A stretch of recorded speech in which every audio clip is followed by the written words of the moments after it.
Compañeros, bueno, estamos en el segundo video de lo que son los algoritmos. Y ahorita, después de que vimos las partes, vamos a ver los tipos que existen.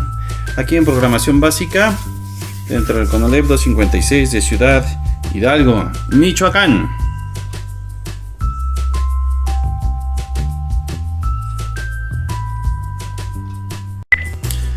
Ya vimos que los algoritmos en sus características deben ser precisos, finitos y definidos. Ahora, las partes de un algoritmo son las siguientes: una entrada o inicio, un proceso u operaciones, y un fin, término o salida.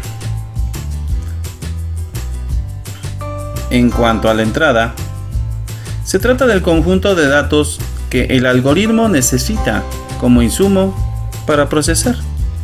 Se indican todos los elementos, variables, constantes y sus características que se van a utilizar para resolver el problema. El proceso es una serie de pasos para resolver ese problema.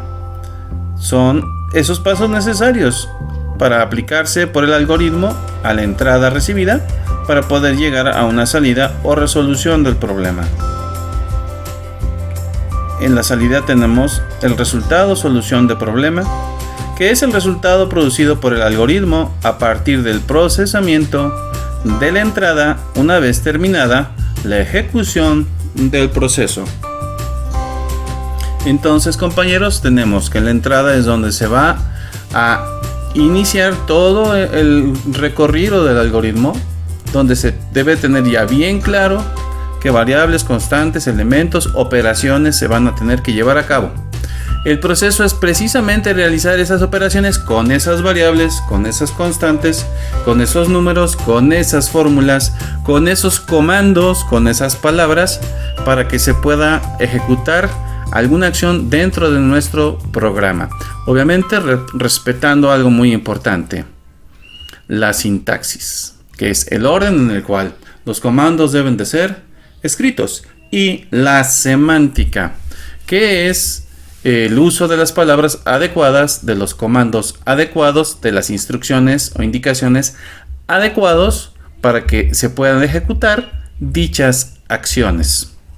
Finalmente, en la salida, ¿qué vamos a obtener? Pues vamos a obtener un resultado que nos permitirá, por ejemplo, mostrar en una pantalla alguna imagen, algún video, algún proceso, el resultado de alguna operación, que nos va a permitir imprimir, que nos va a permitir transferir información, que nos va a permitir hacer un cálculo, etcétera, como resultado de todo el proceso con su correspondiente entrada. A la salida es donde se ve todo lo que hicimos y debe ejecutarse de manera correcta.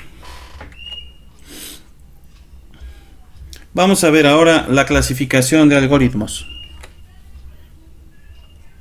Según el criterio utilizado, se aplican diferentes clasificaciones a los algoritmos. Por ejemplo, si usamos la clasificación por el sistema de signos con el cual se describen los pasos a seguir del algoritmo.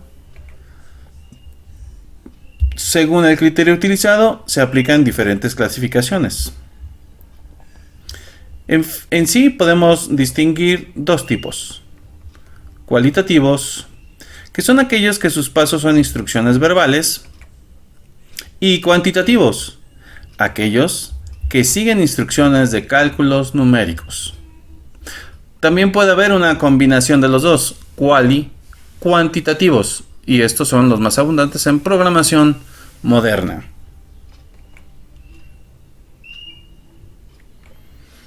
Si se clasifican en base a su función, se pueden establecer tres grupos principales: algoritmos de búsqueda, de ordenamiento y de enrutamiento.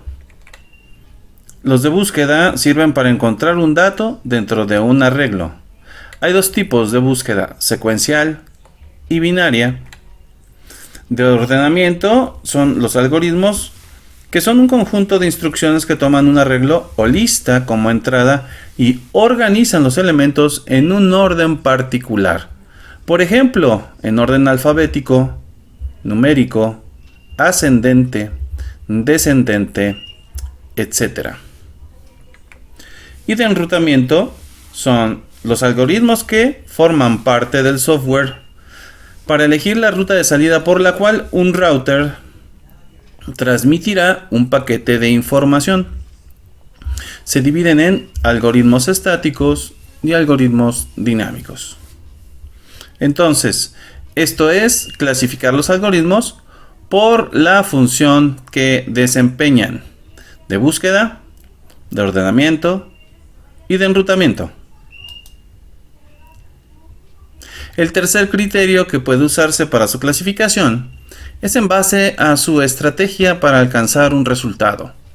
En este grupo podemos mencionar a los algoritmos probabilísticos, heurísticos, voraces, de escalada y deterministas. Hasta aquí con este video. A continuación vamos a pasar al siguiente, que nos refiere a los tipos de datos. Saludos.